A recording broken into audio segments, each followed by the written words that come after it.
very, very much for honoring us today with your presence. I'd like to just introduce you to this book, Tadangam. As Uma Shri rightly said, I don't think we can even explain any of these jewels of the Devi. Tadangam, the earrings of goddess Akhilandeshwari, so unique to her, has the depiction of the Sri Chakram on it, which is the seat of power.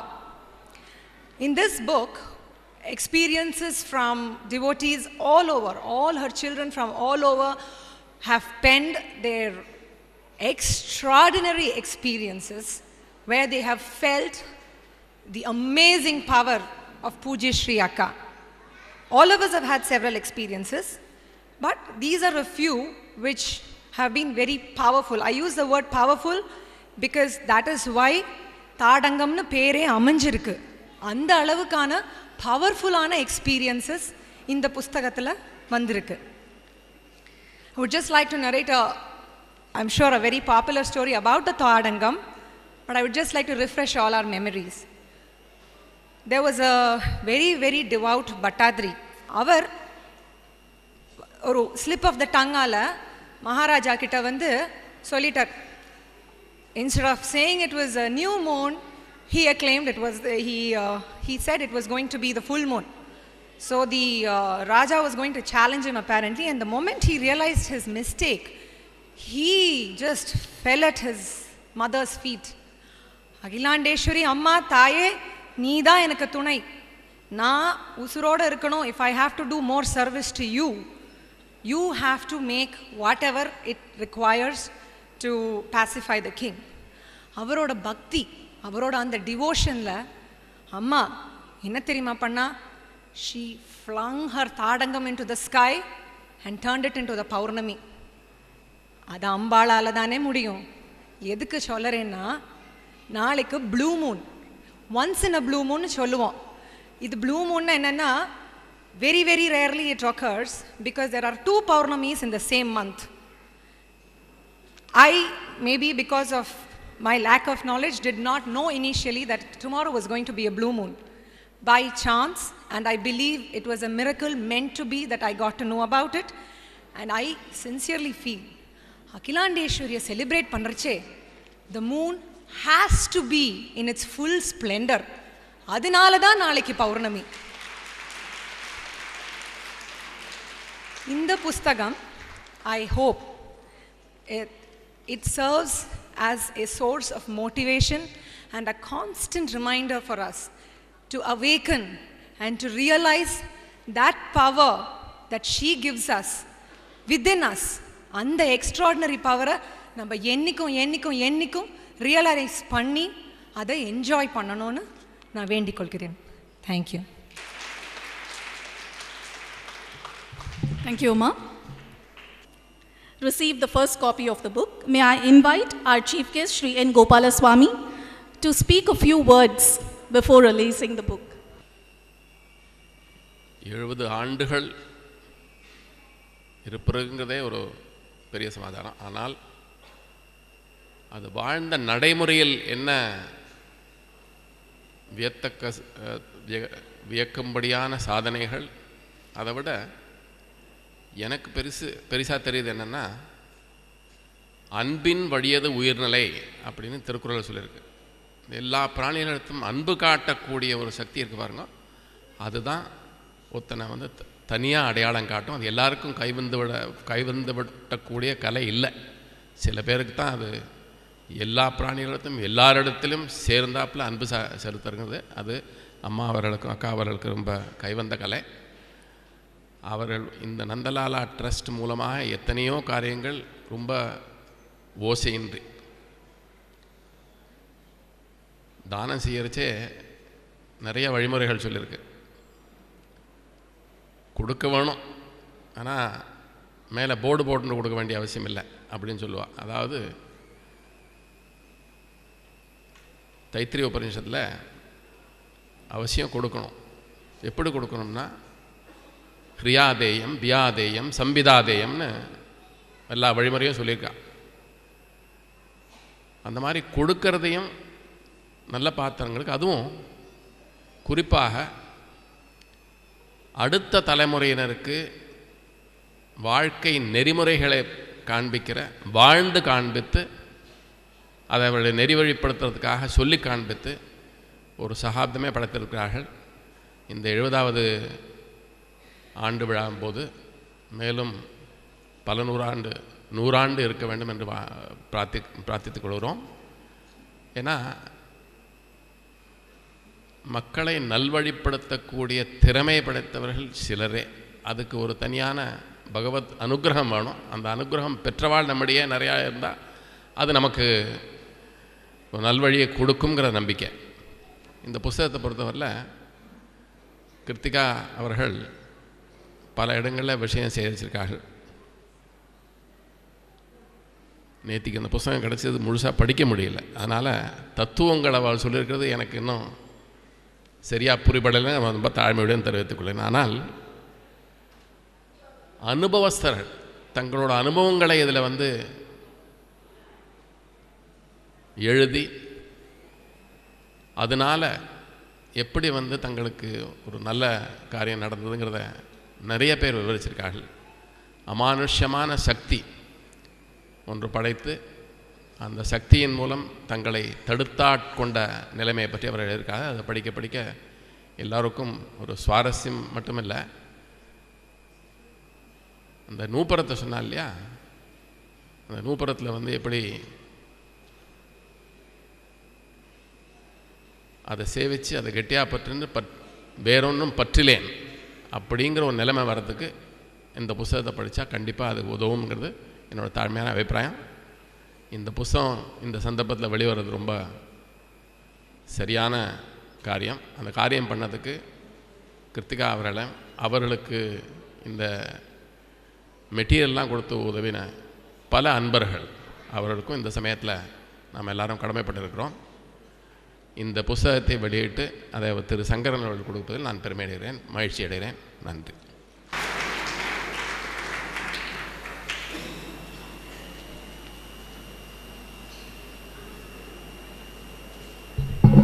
தாடங்கத்தின் ஒளி இப்பொழுது நம்மீடும் பட இருக்கிறது. புத்தக வெளியீட்டு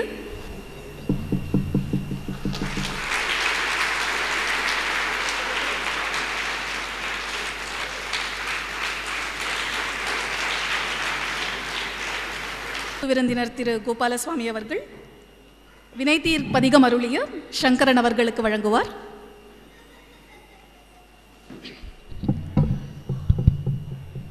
மதிவழி சரணம். இந்த புக்கை வாங்குறதுக்கு என்ன தகுதி இருக்குன்னு தெரியல. தாடங்கம் அவ்வளோ பெரிய விஷயம். எனக்கு காது பெருசாக இருக்குது, அது ஒரு தகுதி இருக்குதுன்னு நினைக்கிறேன். தாடங்கத்தை பற்றி சௌந்தரியலி 28வது ஸ்லோகத்தில் ரொம்ப அழகாக சொல்லியிருக்கார். பார்க்கடலை கடையும் பொழுது முதல்ல வந்தது விஷம். அதை யாராலையும் சாப்பிட முடியல, சிவனுக்கு கொடுத்தா. அப்புறம் கிடைச்சது அமிர்தம். அந்த அமிர்தத்தை எல்லாரும் சாப்பிட்டா, சிவனுக்கு மட்டும் கொடுக்கல. சிவனுக்கு உயிர் போகிற நிலைமை. பார்வதி அவருடைய கழுத்தை பிடித்து விஷத்தை நிறுத்தி அவரை உயிர்ப்பித்தார் அப்படிங்கிறது நமக்கு தெரியும். ஆனால் ஆதிசங்கரர் அதை சொல்லும் பொழுது, ஆமாம், விஷமுண்டு அந்த சிவன் இறக்கும் நிலையில் இருக்கும் பொழுது மற்ற எல்லா தேவர்களும் அமிர்தம் உண்டவர்கள் எல்லாரும் பிரளயத்தோடு முடிஞ்சு போயிடுறாங்க.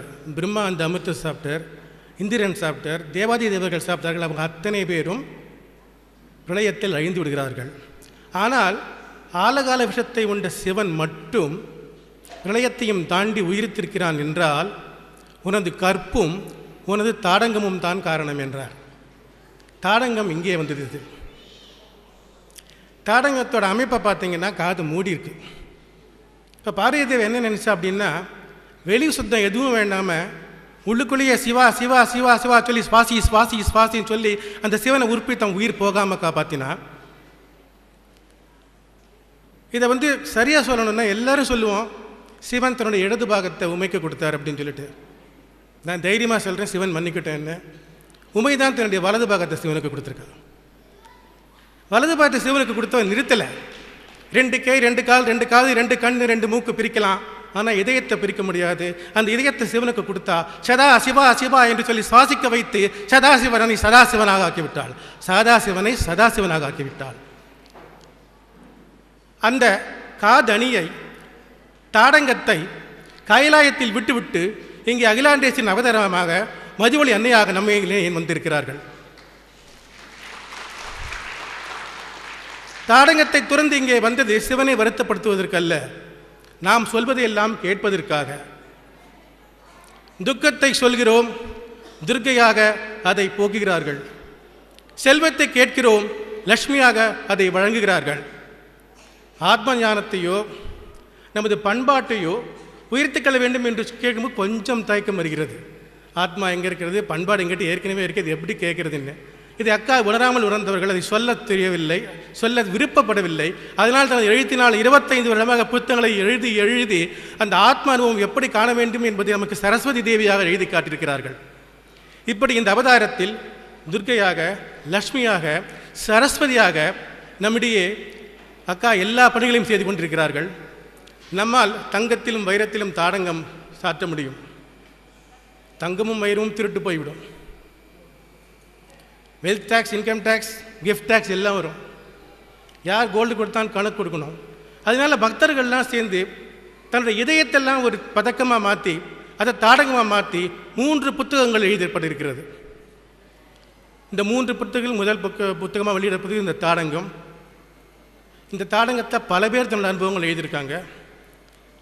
நிறைய பேர் அக்கா கூட பழகினவங்க எழுதியிருக்காங்க. ஆனால் என் மனசு ரொம்ப கவர்ந்த ஒன்று, அக்காவை பார்க்காம ஒரு லேடி ஒரு பேப்பரில் அக்காவோட ஃபோட்டோவை மட்டும் பார்த்து, நந்தலாங்கிறத பார்த்து, எங்கேயோ லண்டனில் இருக்காங்க, அவங்களுக்கு எல்லாம் அக்காவை நினச்சி நடக்கிறது. அதுதான் ரொம்ப ரொம்ப ரொம்ப நம்மளாம் தினம் தினம் பழகிறோம். டீ சாப்பிடணும், காப்பி சாப்பிடணும் கேட்டு இப்படியே பழகினவங்களுக்கு இது எதுவுமே தெரியாமல் எங்கேயோ ஒரு மூலையில் இருந்து பார்க்காம அக்காவை பற்றி எழுதியிருக்காங்க. அந்த கட்டுரை என்னை ரொம்ப மனதை கவர்ந்தது. இந்த தாடங்கம் நம்ம வீட்டில் ஒத்தொத்தர் வீட்லேயும் இருக்கணும். இந்த தாடங்கம் நம்ம வீட்டில் இருந்தால் இந்த தாடங்கம் எப்படி சிவனை காப்பாற்றித்தோ அப்படி நம்ம எல்லாரையும் காப்பாற்றோம். எல்லாரும் தேசம் இந்த புஸ்தகத்தை வாங்கி 3 புஸ்தகத்தையும் வாங்கி வீட்டுகளில் வச்சுக்கணும். இதை முடிக்கிறதுக்கு முன்னாடி ஒரு நிமிஷம் எக்ஸ்ட்ரா எடுத்துக்கிறேன் அக்கா, உங்கள் பர்மிஷனோட. இங்கே நூற்றுக்கணக்கான கூடியிருக்கும். ஆயிரக்கணக்கான பேர்கள் இந்த ஹாலுக்கு வெளில எங்கெல்லாமோ இருந்து இதை பார்க்குறார்கள், பார்க்காம இருக்கிறார்கள் தெரியாது. அக்கா, இந்த பல்லாயிரக்கணக்கான பேர்களுக்கும் கண்கள் 2, பல்லாயிரக்கணக்கான கண்கள், ஆனால் அவர்கள் பார்க்கும் பார்வை 1, அது மதிவொளி. அக்கா, இந்த பல்லாயிரக்கணக்கானவர்களுக்கு பல காதுகள் இருக்கின்றன, ஆனால் அவர்கள் கேட்கும் ஒலி மதிவொளியின் ஒலி. அக்கா, இந்த பல்லாயிரக்கணக்கானவர்கள் மூச்சு விடுகிறார்கள், அவர் சுவாசிப்பது ஒரே ஆக்சிஜன், மதிவொளி என்ற ஒரு ஆக்சிஜன். இங்கு பல்லாயிரம் இதயங்கள் துடிக்கின்றன, அவைகள் துடிப்பு ஒன்றே ஒன்றுதான், மதிவொளி. மதிவொளி லேப்டாப் என்று இல்லை. அக்கா, இங்கே பல ஆயிரம் கரங்கள் இருக்கின்றன, அவை செய்வது உன் பாத பூஜை தான். அக்கா, இங்கு பல கால்கள் இருக்கின்றன, அவை நடக்கும் பாதை, நடக்க விரும்பும் பாதை, நீ வழிகாட்டிய பாதை, மதிவொளி கீதை. அப்படி தப்பு தவறி எங்களில் சிலர் அந்த பாதையை நடக்காவிட்டாலும் நாங்கள் சேரும் இடம் ஒரே இடம், அது மதிவொளியின் பாதாரவிந்தம் என்று கூறி விடைபெறுகிறேன். நன்றி, வணக்கம். நன்றி ஐயா. I call upon Wing Commander Shri R.S. Subramanian to hand over the copies of Tatankam to our Chief Guest and Shri Shankaran.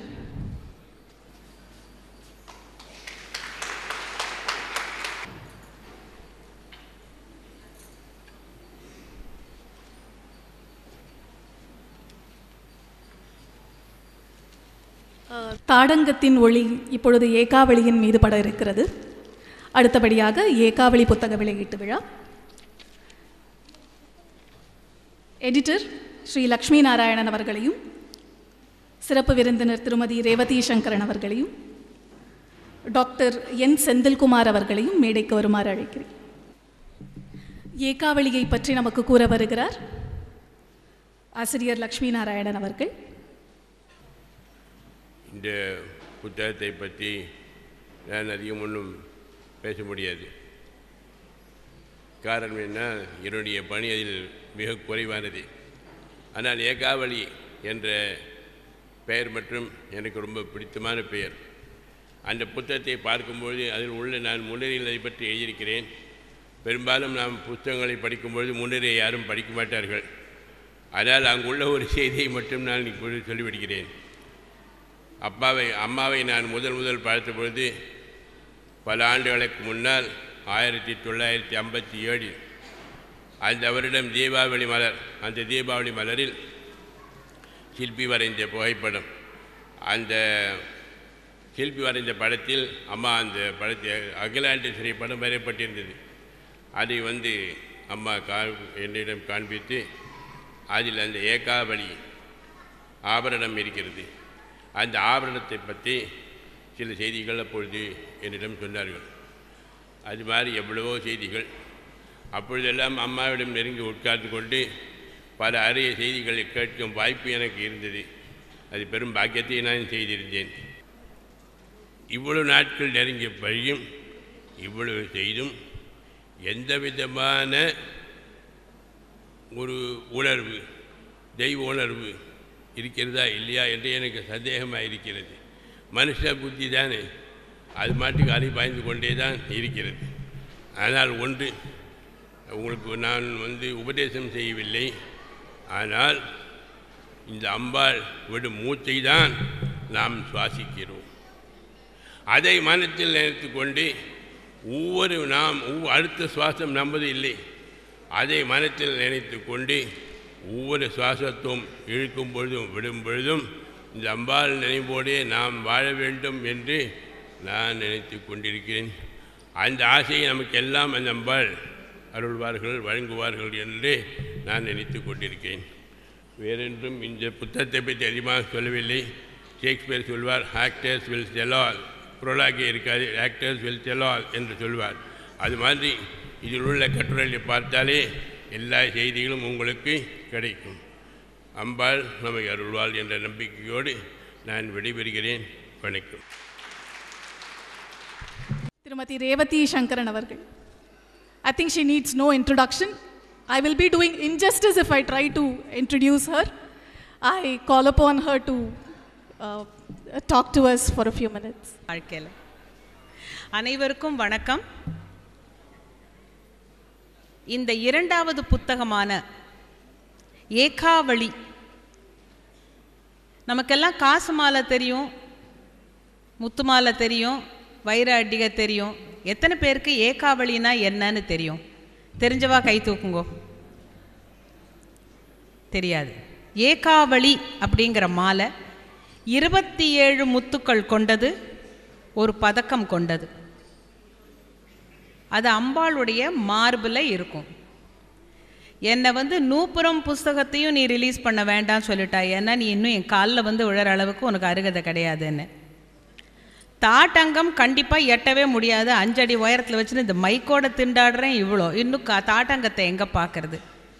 இந்த நடுவில் இடுப்பை எரிக்கி கட்டிண்டு அந்த ஏகாவளி எந்த மார்பில் இருக்கோ அந்த மார்பில் என்னால் சாஞ்சிக்க முடியும் அப்படிங்கிற ஒரு காரணத்தினால தான் எனக்கு இந்த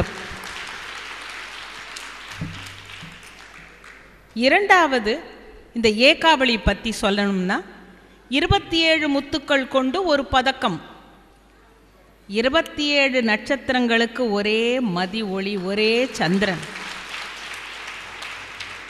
இந்த 27 நட்சத்திரங்கள் நான் சொல்கிறதுக்கு காரணம், என் பேரும் ஒரு நட்சத்திரம். என்னை பேச சொன்னவளும் கார்த்திகை நட்சத்திரம், கிருத்திகா. ஸோ நான் இதெல்லாம் 2, 3 கூட்டி பார்க்குற பொழுது சரியாகத்தான் நடந்திருக்கிறது.